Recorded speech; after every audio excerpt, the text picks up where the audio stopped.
धरती हिली और हजार जिंदगियां दांव पर आ गई। क्या कयामत करीब है? क्या प्रकृति दे रही है विनाश का संकेत? भूकंप से तबाह हुआ है पूरा इलाका। नमस्कार, मैं हूं कैलाश और स्वागत करता हूं कैलाश की कक्षा में। और इस वीडियो में हम बात करेंगे म्यांमार में आए भूकंप के बारे में। म्यांमार में शुक्रवार को आए भूकंप में मौत का आंकड़ा 10,000 से ज्यादा हो सकता है। यह आशंका यूनाइटेड स्टेट जियोलॉजिकल सर्वे ने जताई है। भूकंप के झटके थाईलैंड, बांग्लादेश, चीन और भारत तक महसूस किए गए। रॉयटर्स के मुताबिक म्यांमार की सैन्य सरकार ने कहा कि मरने वालों का आंकड़ा 1,000 को पार कर गया है, जबकि 2300 से ज्यादा लोग घायल हैं। इधर थाईलैंड की राजधानी बैंकॉक में एक 30 मंजिला इमारत गिर गई, जिसमें 10 लोगों की मौत हो गई।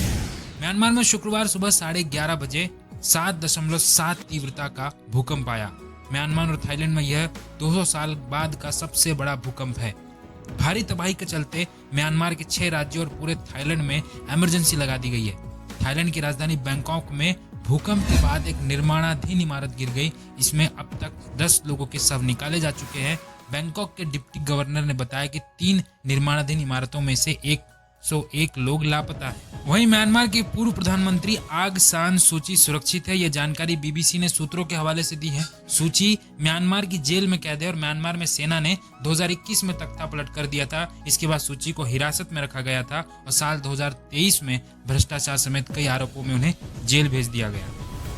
देखिए, भूकंप कई तरीके से आते हैं। इसे फॉल्ट लाइन भी कहते हैं और ये 3 तरह की होती है।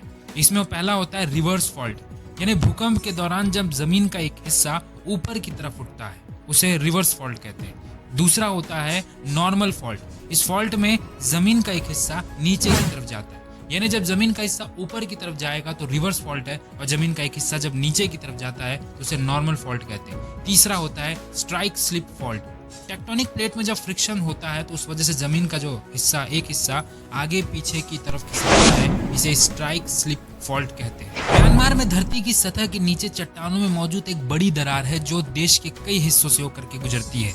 यह दरार म्यांमार के सांगाइंग शहर के पास से गुजरती है, इसलिए इसका नाम सांगाइंग फॉल्ट पड़ा है। यह म्यांमार में उत्तर से दक्षिण की तरफ 1200 किलोमीटर तक फैली हुई है। इसे स्ट्राइक स्लिप फॉल्ट कहते हैं, जिसका मतलब है कि इसके दोनों तरफ की चट्टानें एक दूसरे के बगल से हॉरिजॉन्टल दिशा में खिसकती है, ऊपर नीचे। इसे आप ऐसे समझ सकते हैं जैसे 2 किताबें टेबल पर रखी हो और उन्हें एक दूसरे के खिलाफ स्लाइड किया जाए। यह दरार अंडमान सागर से लेकर के हिमालय की तलहटी तक जाती है और पृथ्वी की टेक्टोनिक प्लेट्स के हिलने डुलने से बनी है। भारतीय प्लेट उत्तर पूर्व की ओर बढ़ रही है, जिससे सांगाइंग फॉल्ट पर दबाव पड़ता है और चट्टानें बगल में सरकती है। म्यांमार में कई बड़े भूकंप इसी सांगाइंग फॉल्ट की वजह से आए हैं। इससे पहले साल 2012 में 6.8 तीव्रता का भूकंप आ चुका है। सांगाइंग फॉल्ट के पास 1930 से 1956 के बीच 7 तीव्रता वाले 6 से ज्यादा भूकंप आए थे। अब जानते हैं कि रिक्टर स्केल पे जो नंबर्स आता है उससे कैसे पता चलता है कि भूकंप का असर कितना है या भूकंप कितना बड़ा है।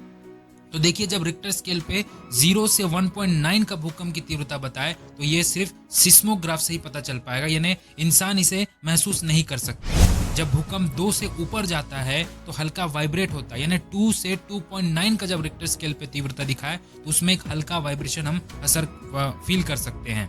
उसके बाद 3 से 3.9 में ऐसा लगेगा जैसे कोई ट्रक आपके नजदीक से गुजर गया हो। 4 से 4.9 तीव्रता का भूकंप में खिड़कियां टूट सकती है, दीवारों पर टंगी फ्रेम गिर सकती है। 5 वाला भूकंप जो होता है वो बहुत खतरनाक हो सकता है। 5 से 5.9 भूकंप जो आता है उसमें फर्नीचर जैसा भारी सामान तक हिल सकता है।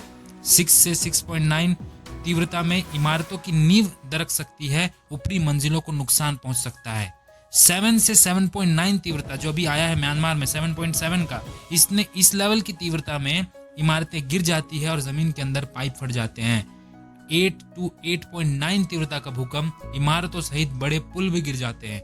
और 9 या उससे ज्यादा का जब भूकंप आता है तो यह पूरी तरीके से तबाही मचा सकता है। कोई मैदान में खड़ा हो तो उसे धरती लहराते हुए दिखेगी, समंदर नजदीक हो तो सुनामी का खतरा हो सकता है। पृथ्वी के अंदर जब टेक्टोनिक प्लेट्स पिघले लावा पर तैरते हैं, इनकी टक्कर से भूकंप आते हैं। ज्वालामुखी, परमाणु बम या खदानों में आने वाले धमाके से भी भूकंप आ सकता है। कहते हैं कि पृथ्वी पर हर साल लगभग 5 लाख भूकंप आते हैं और करीब 1 लाख ही महसूस हो पाते हैं। इनमें से भी करीब 100 भूकंप बड़ा नुकसान पहुंचाते हैं। सबसे विनाशकारी भूकंप 1960 में चिली में आया था, जिसकी तीव्रता थी 9.5 और इसमें करीब 6000 लोग मारे गए थे। भारत में सबसे विनाशकारी भूकंप 15 जनवरी 1934 को बिहार में आया था और इसकी तीव्रता थी 8.1। इसमें करीब 30,000 लोग मारे गए थे। 1811 में उत्तरी अमेरिका में इतना जोरदार भूकंप आया कि मिसिसिपी नदी उल्टी दिशा में बहने लगी थी। भूकंप से सबसे खतरनाक एवलांच यानी हिमस्खलन 1970 में पेरू में हुआ था। इसकी रफ्तार 400 किलोमीटर प्रति घंटा थी और करीब 18,000 लोगों की मौत हुई थी।